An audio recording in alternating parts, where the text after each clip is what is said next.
디베라 바닷가에서 예수님과 제자들이 만나죠. 그래서 예수님이 부활하신 후에 베드로와 제자들, 7 제자들이라고 그래요. 고기를 잡겠다고 나선 것입니다. 그래서 디베라 바닷가로 간 거죠. 밤새 고기를 한 마리도 못 잡았습니다. 근데 새벽녘에 바닷가에 나타나신 예수님이 그물을 배 오른쪽에 던져라 라고 이렇게 말씀하셨습니다. 그래서 제자들은 그대로 순종을 했습니다. 그런데 그러자 그물이 찢어질 정도로 고기를 많이 잡았습니다. 153마리였다고 기록하고 있습니다.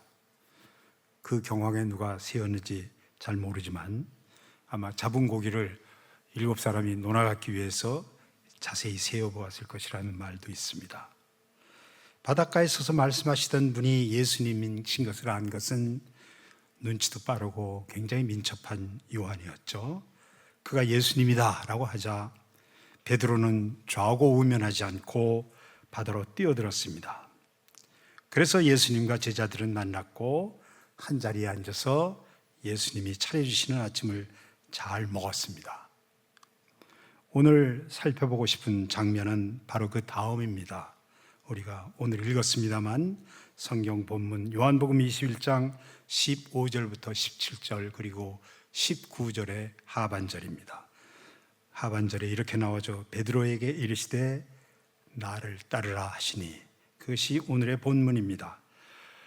이 장면은 요한복음에 밖에는 기록되지 않고 있습니다. 요한이 특별히 이 장면을 기록하면서 우리들에게 말씀하고 있는 것입니다. 베드로는 누구죠? 12제자 중에 수제자라고 다 알고 있습니다. 그리고 베드로는 정말 담대하고 또 열정적인 사람이었습니다.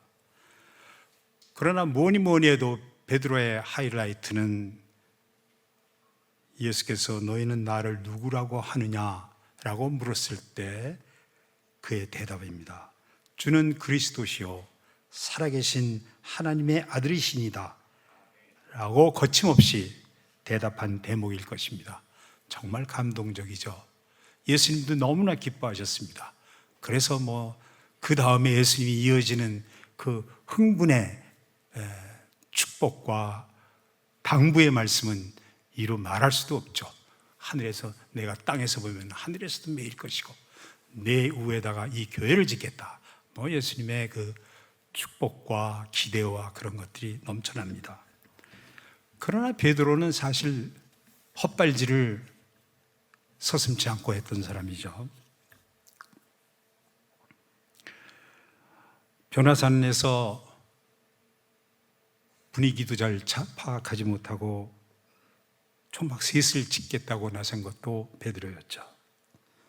물 위로 걸어오시는 예수님에게 나도 물 위로 걸어가게 해달라고 이렇게 해서 바닷속에 들어갔다가 허우적거리기도 했습니다.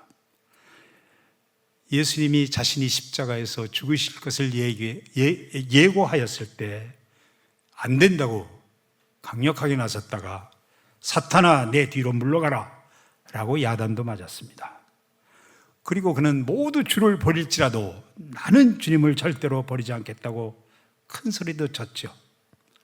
그러나 정말 그가 지은 큰 죄는 마지막 순간에 나오죠.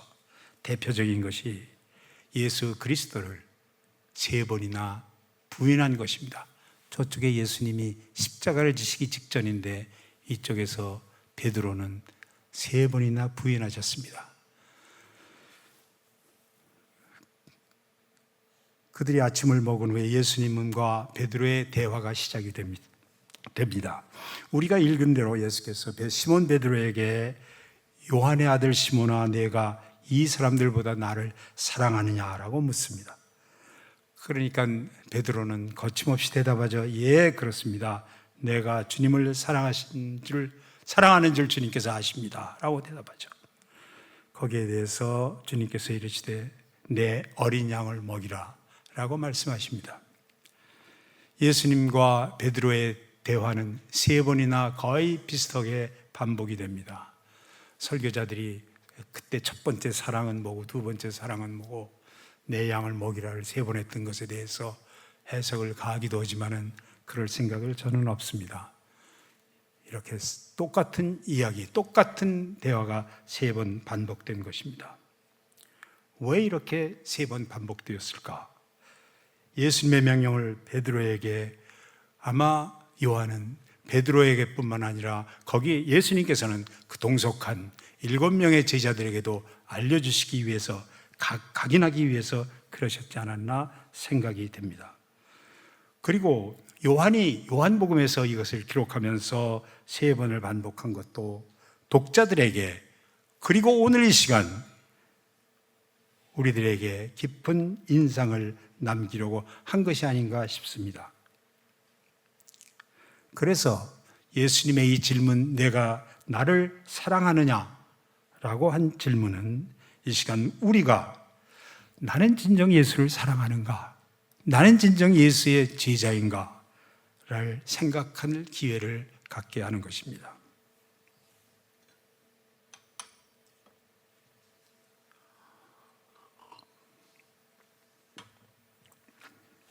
베드로는 예수께서 3번째로 요한의 아들 시몬아 네가 나를 사랑하느냐고 물었을 때 분위기가 심상치 않다고 생각을 했을 것입니다. 성경에는 베드로가 근심하며 대답했다고 쓰고 있습니다.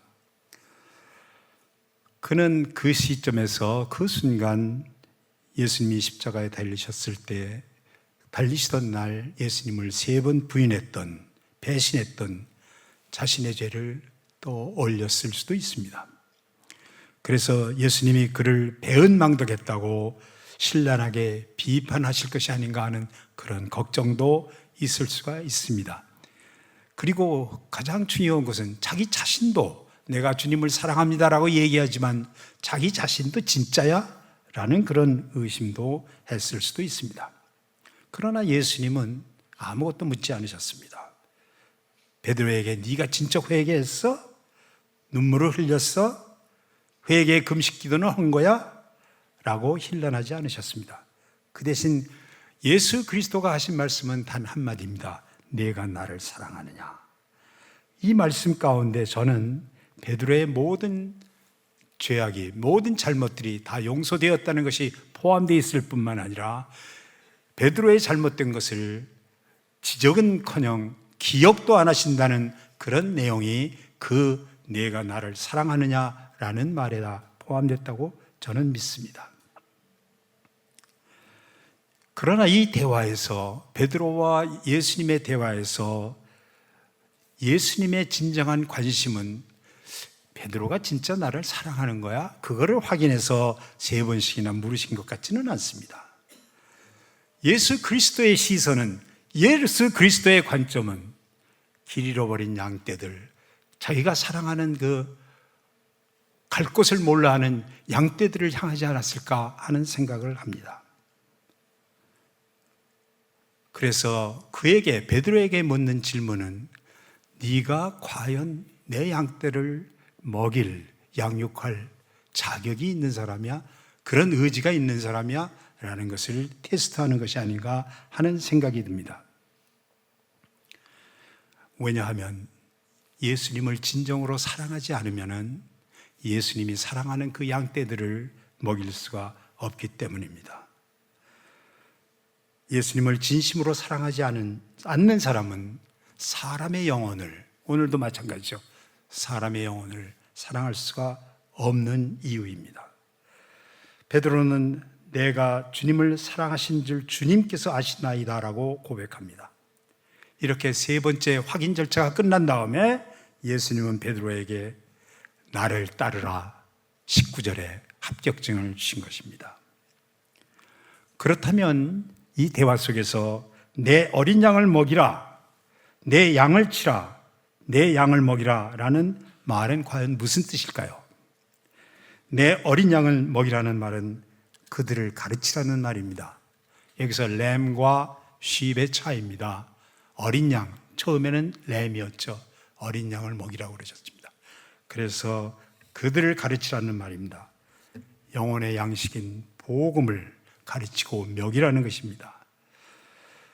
그리고 또 양을 치라는 말은 자기의 양떼들을 푸른 초장으로 인도하듯이 그들을 신앙의 공동체로 끌어오고 교회를 말하죠. 또 교회 이외의 모든 신앙 공동체로 그들을 이제 초청하고 그 안에서 그리스도인으로서의 모든 법도와 윤례를 가르치라라는 것을 지키게 하라. 그런 말로 이해가 됩니다. 세 번째, 내 양을 먹이라는 말은 각자의 처한 처지가 있습니다. 그 양들이 어떤 양들은 마음이 강팍할 수도 있고 어떤 양은 마음이 연약해가지고 자기 스스로를 추스릴 수 없는 그런 양도 있는 것입니다. 그래서 그 양을 먹이고 양을 치고 양을 섬기는 일을 잘 해야 한다고 이렇게 권고한 것이라고 생각합니다. 여러분 같이 여러분이 소속된 대학교와 제가 이사장으로 있는 한국 성서대학교는 이 양을 먹이라는 예수님의 뜻을 따라 우리나라에서 이 일을 감당하기 위해서 세워진 공동체입니다. 오늘 말씀의 제목이 대학교회가 해야 할 일이라고 굉장히 도전적인데 여러분 염려하시는 분도 계실 것입니다. 그러나 우리는 이 일을 해야 하는 것입니다. 양을 먹이고 양을 치고 양을 섬기는 일을 우리는 모두가 수행해야 합니다. 1934년에 한국에 개신교가 들어온 지 50년이 되는 희년이었습니다. 그때 설립자 강태욱 박사께서는 천국운동 50년 계획을 세우셨습니다. 앞으로 50년 동안 전국을 복음화하기 위해서 농촌 각 마을에 들어가서 성경 서당을 세워야겠다. 한문 서당과 같이 서당을 세워서 당시 인구의 70%가 사는 농촌을 복음화해야겠다는 그러한 뜻을 세우시고 수행하셨습니다. 이 목표를 향해서 농촌운동이 시작되었고 여러 학교를 세웠습니다. 그 중에 하나가 한국성서대학입니다. 그래서 한국성서대학은 지난 73년 동안 단 한 가지 목표를 향해서 달려왔습니다. 그것은 성서대학이 큰 대학이 되는 것도 아니고 좋은 대학을 만들자는 것도 아니었습니다. 우리의 목표는 오직 한 가지, 한반도의 복음화를 이루기 위해서 그 일을 위해서 일할 일꾼, 복음 전도자를 기르는 일이 우리의 유일한 목표였습니다. 그래서 우리 대학의 가장 중요한 교육의 목표는 첫째로 타협도 양보도 없는 철저한 신앙훈련과 신앙교육을 하는 것이고, 둘째는 최고의 실력자를 양성하는 강도 높은 전공교육을 추구하는 것입니다.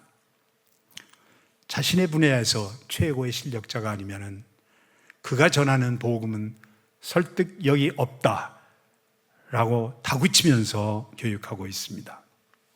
예를 들어 우리 교육 중에 하나가, 신앙교육 중에 하나가 BRC라는 것이 있습니다. Bible Reading Class, 약자가 BRC입니다. 이 클래스는 1학년 신입생들이 1년 동안 매일 개학하는 날부터 종강하는 날까지 1년 동안 오전 8시에 시작해서 1시간 동안 성경을 읽고 묵상하는 그런 클래스입니다. 지금부터 10년 전 2014년도 3월 2일에 첫 클래스를 시작했습니다. 굉장히 오래 지났지만은 우리는 그동안도 노력하면서 어떻게 하면 우리 모든 학생들에게 BRC를 부과하나 하는 그런 노력들을 했습니다. 여러분 잘 아시지만은 우리가 인지도도 없고 소규모 대학이고 학생들도 그렇게 열광적으로 오는 대학도 아니기 때문에 사실 우리들에게는 염려가 많습니다. 그러나 결단을 하고 우리가 2029년까지는 모든 신입생들에게 BRC를 해야겠다라는 생각을 합니다. 2025년 올해 3월에 우리는 AI 융합학부를 시작했는데 지금 그 아이들은 아침 9시입니다. 9시에 1시간씩 BRC 공부를 하고 있습니다. 들어보시면 알겠지만 이게 쉬운 일이 아닙니다. 대학 들어가면 조금 여유 있게 오후에도 나오고 자기가 강의 시간 정하는 데 따라서 아주 여유 있게 공부할 것이라고 생각한 1학년 학생들에게 매일 아침 8시에 나온다는 것은 쉬운 일이 아닙니다. 요즘 젊은이들이 또 늦잠을 많이 자지 않습니까? 매일 아침 등교한다는 것이 그들에게도 무척 힘든 일입니다. 그래서 반발도 있고 저항도 많습니다. 항의도 많습니다. 학생들도 있고 심지어 학부모들은 국가인권위원회나 교육부에 진정서도 내면서 이런 우리 신앙훈련에 반발하기도 합니다. 일반적인 사회 풍조는 어떻습니까? 이 사회는 페미니즘, 성평등이라는 이름으로 반기독교적인 조류가 이제 도도하게 흐르고 있습니다. 하나님의 창조의 섭리는 조롱과 멸시의 대상이 되고 있습니다. 그래서 우리나라의 젊은 세대들은 이런 타락한 사회의 물결에 떠밀려 방향을 잃고 흘러가고 있는 것이 사실입니다. 이런 세태 속에서 당신이 이사장으로 있는 한국 성서대학교 아이들은 어떠냐? 이렇게 물으실 것입니다. 맞습니다. 여기도 빨간불이 켜져 있습니다. 오늘의 한국 성서대학의 실태는 이렇습니다. 올해 271명의 신입생이 들어왔습니다. 그중 32%가 예수를 안 믿는 학생들입니다. 한국 성서대학이 얘기하고 있습니다. 더 기가 막힌 것은 성서학과의 신입생이 12%가 안 믿는 학생들입니다. 불과 3년 전 2022년에 똑같은 신앙 상담을 했는데 그때 비신자의 입학률은 19%였습니다. 3년 사이에 13%나 늘어난 것입니다. 신입생의 37%는 교회에 다니지 않는다고 신앙상담 설문지에 대답하고 있습니다. 47%는 생각날 때 가끔 기도한다고 그러고 아주 기도하지 않는다는 학생도 40%입니다. 그러니까 제대로 기도하는 학생들이 18%내 20%밖에 안 된다는 얘기죠. 한국 성서대학 얘기입니다. 성경은 전혀 읽지 않고 생각날 때 가끔 읽는다는 학생이 40%. 이런 현실입니다. 우리나라에 우리만 그렇겠습니까? 우리나라에 많은 기독교 대학들이 있는데 우리와 거의 비슷하지 않겠습니까? 신학대학도 저는 비슷할 것이라고 생각을 합니다. 우리는 그래도 이름이 성서대학인데 왜 이럴까? 왜 믿지 않는 학생들이 들어올 것인가? 곰곰이 여러분들도 생각하실 것입니다. 불신 학생들이 우리 대학에 입학하는 이유는 자기의 성적에 비해서 수능 성적이나 학교 평가에 비해서 우리 대학에 지원하는 학과의 인지도가 높다든지, 예를 들어서 간호학과 굉장히 인지도 높고 취업률이 좋죠. 그리고 취업률이 좋다든지, 우리 학교 영유아 보육학과는 거의 100%의 취업률입니다. 그런 것들을 보고 옵니다.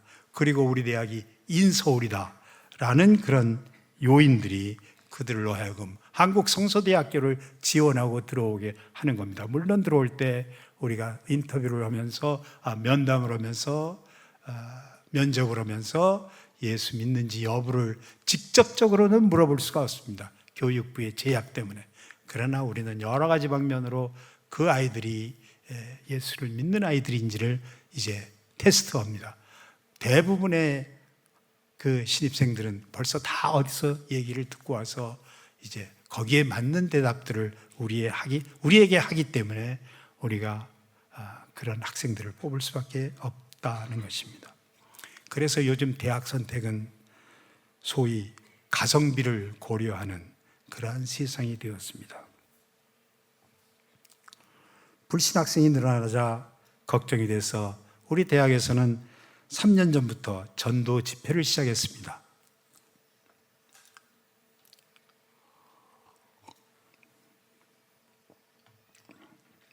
올해는 지난 3월 26일 신입생 대상으로 전도 집회를 했는데 82명이 불신하고였는데 그 중에 35명이 예수를 구주로 영접한다고 손들고 나섰습니다. 2024년 작년에는 5월에 우리가 또 전도 집회를 했는데 그때는 47명이 결신한다고 했습니다.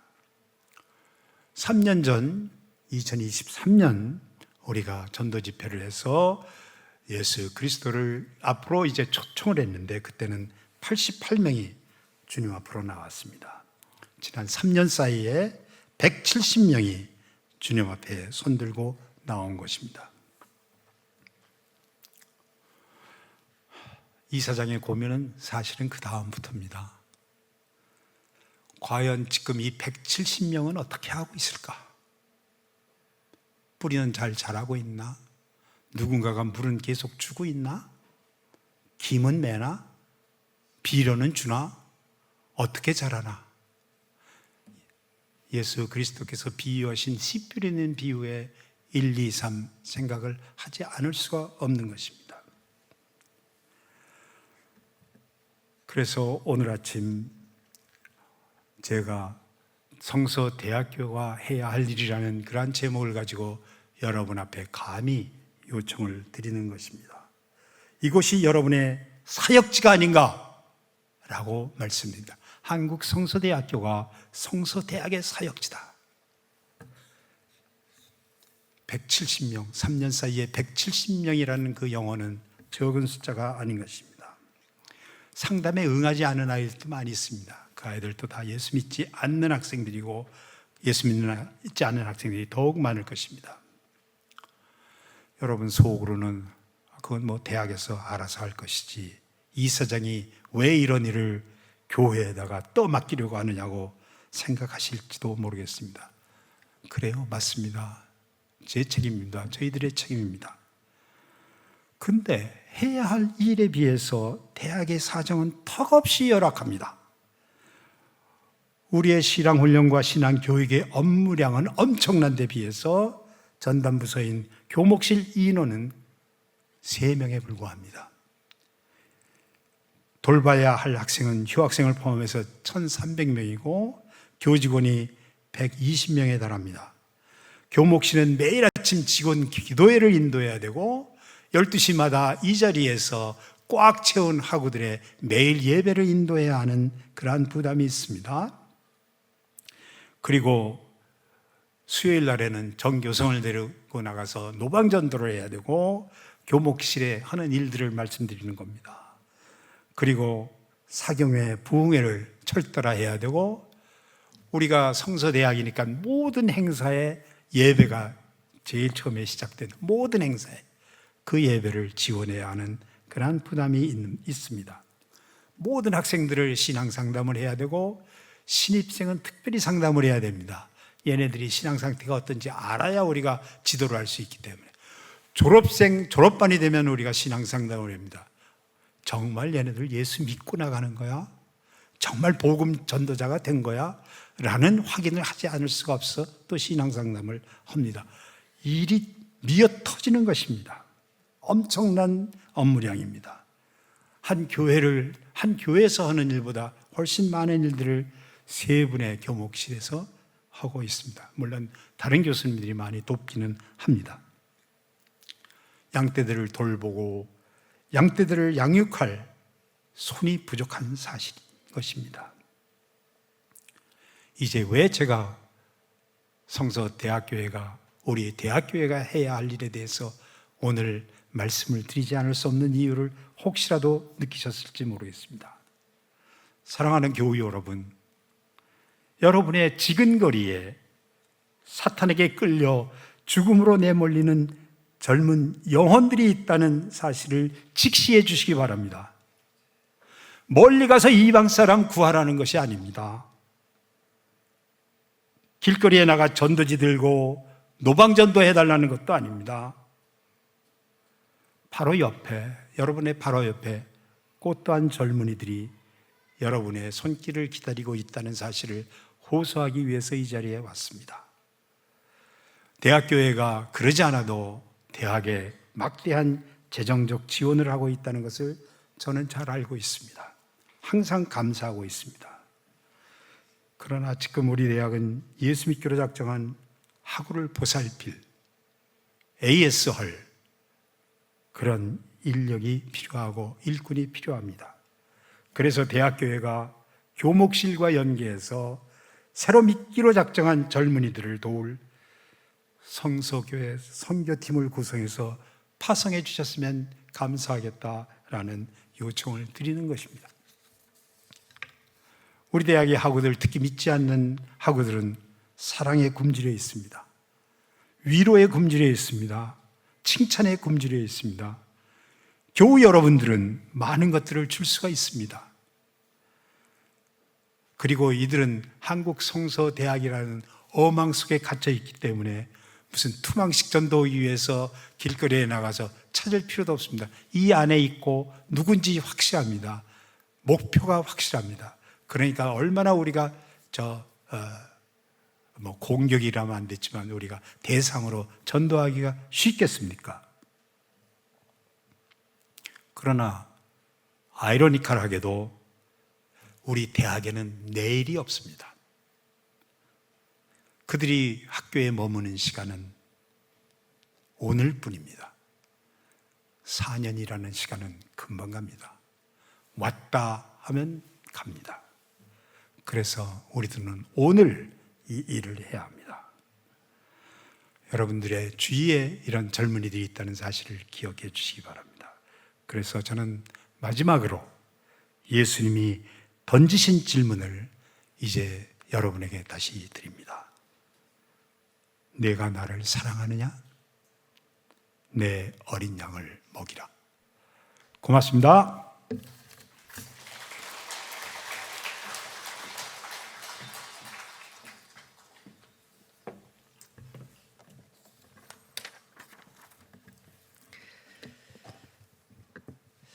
하나님께서 지역마다 하나님의 섭리와 계획 속에 교회들을 세우셨고 그 교회에 주신 사명이 있는데, 특별히 하나님은 우리 교회를 이 대학 안에서 세우게 하셨습니다. 이 대학에서 세우게 한 하나님의 그 귀한 섭리 가운데 하나가 오늘 주신 말씀처럼 내 양을 먹이라, 내 양을 치라 하신 하나님의 말씀을 우리 함께 새겨봅니다. 여러분이 앉은 그 자리에 그 친구가 앉아서 예배 드릴 것입니다. 여러분 오늘 점심 먹는 그 식탁의 그 자리에 오늘 예수 믿어야 될 그 친구가 그 자리에서 식사할 것입니다. 우리가 걷는 이 거리를 그들이 함께 걸어갈 것입니다. 작게는 우리가 예배하는 이 자리에서 그들을 위해서 기도하고 그들을 위해서 우리 중보하며 오늘 주신 말씀 새기고 저희들이 구체적으로 이 귀한 선교 사역을 어떻게 이어갈지 함께 고민하고 기도할 수 있는 우리 모두가 되기를 원합니다. 얼마나 자랑스럽습니까? 이 대학이 좋은 인재를 만들어 사회에 빛이 나는 사람으로 키워가는 것, 그것도 중요하지만 이곳에 온 영혼을 살리기 위하여 그 한 영혼의 이름을 불러가며 기도하는 대학이 이곳에 있고 또 그들을 위해서 함께 기도하는 동역자가 된 것이 얼마나 큰 축복입니까? 함께 귀한 부름받은 저와 여러분이 끝까지 이 사명을 잘 감당할 수 있기를 주님의 이름으로 권면드립니다. 우리 모두 함께 자리에 일어나시겠습니다. 오늘 주신 말씀 생각하면서 찬송가 461장 십자가를 질 수 있나 주가 물어보실 때 죽기까지 주님 제가 따르겠습니다. 함께 고백하며 이 찬양 결단의 찬양으로 올려드리겠습니다.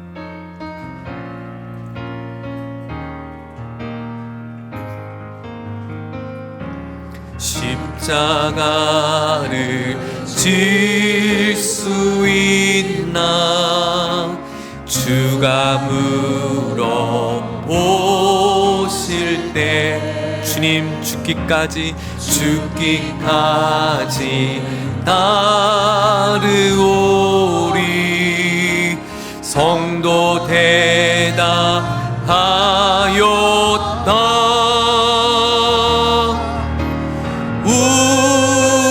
우리의 심령 주의 것이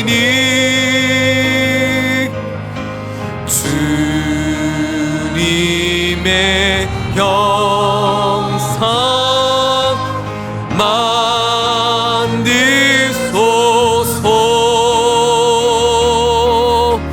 주 인도 따라 살아갈 동안 사랑과 충성 늘 바치오리라.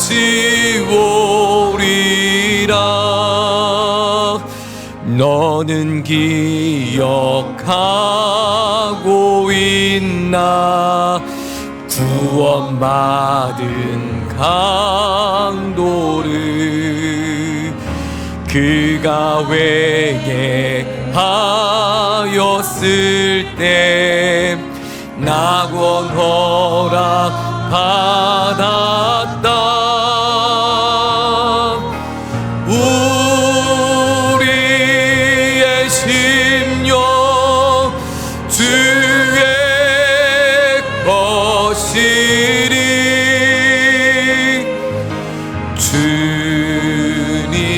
주님의 영상 하나님, 우리를 당신의 그 사명의 자리로 부르셨습니다. 끝까지 감당할 수 있도록 주 인도다. 주를 더욱 사랑할 수 있도록 우리에게 믿음 주시고 용기 주시고 담대할 수 있도록 하나님 인도하여 주옵소서. 낭과 충성 늘 바치. 우리 4절 찬양하겠습니다. 이런 일을 다 할 수 있나? 이런 일 다 할 수 있. 주님이 물어보실 때 주가 용감한 자 바울처럼 용감한 자 하나님, 우리 교회가 대답하겠습니다. 선뜻 대답하리라.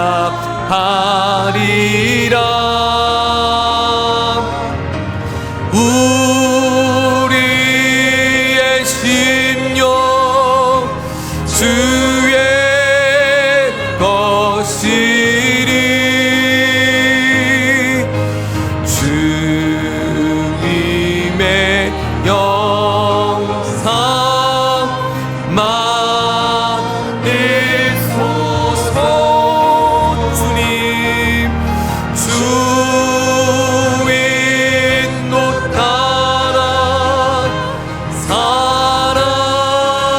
살아갈 동안 사랑과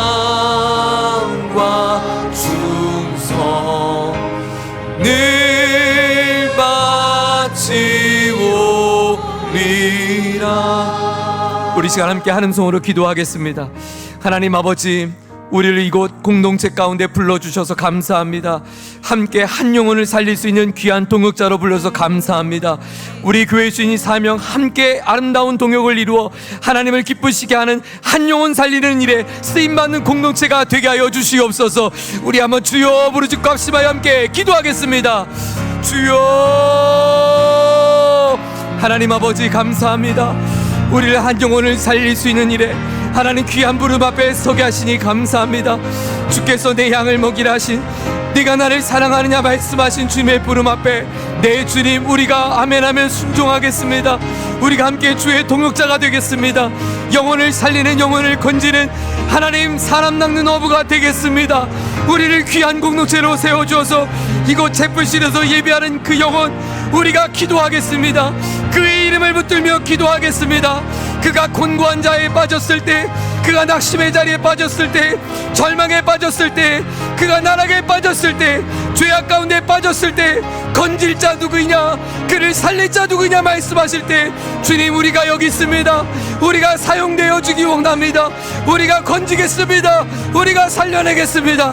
하나님 귀한 부름 앞에 우리가 구체적으로 감당할 수 있는 꿈도 주시고 뜨거운 마음도 주시고 함께 지혜를 베풀어 주시고 우리가 선한 하나님의 귀한 구원전도 영혼을 구원 살리는 일에 귀하게 쓰임받는 교회로서의 사명을 감당할 수 있도록 은혜를 베풀어 주시옵소서. 그렇습니다. 우리도 누군가가 전해준 복음 때문에, 우리가 누군가 흘려줬던 눈물 때문에, 우리도 누군가 베풀었던 그 사랑 때문에 주님 앞에 서게 됐고 이 자리에서 예배할 수 있는 것 아닙니까?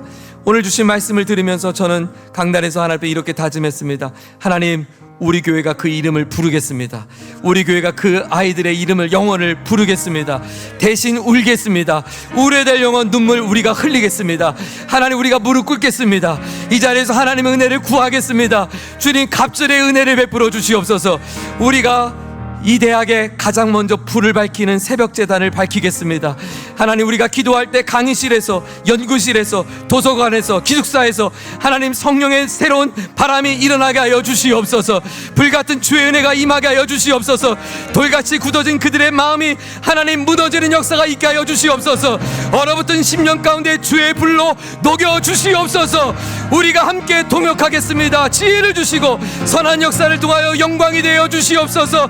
전하보다 귀한 영혼 살려 주시옵소서. 살아나게 하여 주시옵소서. 우리 다시 한번 그 영혼을 위해서 우리가 울겠노라고, 우리가 예배하겠노라고 하나님 역사해 주시옵소서. 우리 다시 한번 함께 합심하여 기도하겠습니다. 사랑의 하나님 아버지, 우리가 그 이름을 부르겠습니다. 우리가 그 영혼들을 가슴에 안겠습니다. 교우들과 함께 그 이름을 놓고 하나님 십자가 앞에 엎드리겠습니다.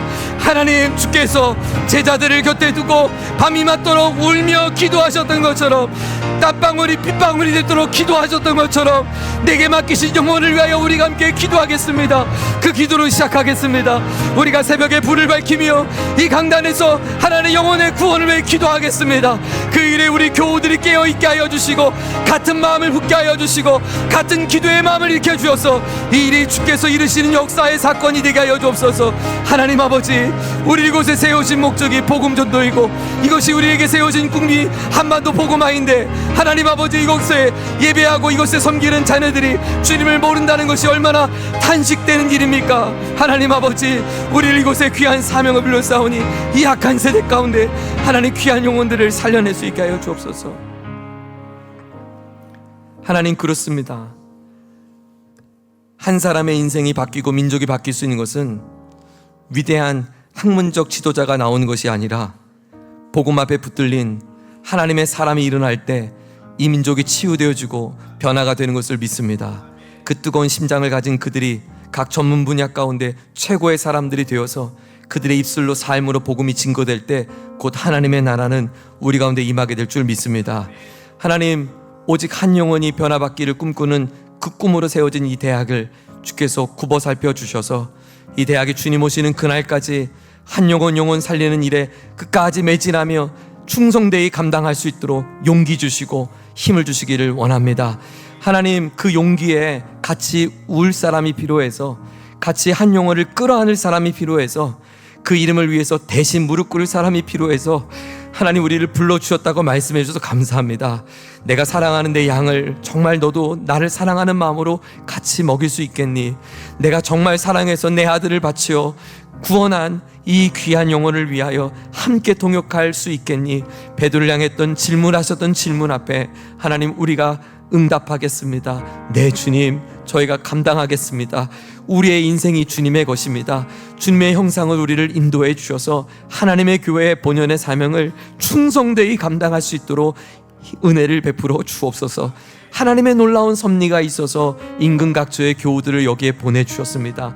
각자의 사정이 있었고 스토리가 있었고 각자의 인생 가운데 여정의 길목 가운데 우리가 여기 온 것처럼 보이지만 하나님의 사명 앞에 우리의 모임바가 하나하나 일치됨을 우리가 확인합니다. 그것은 하나님이 이 땅에 그토록 원하시는 영혼을 살리는 일입니다.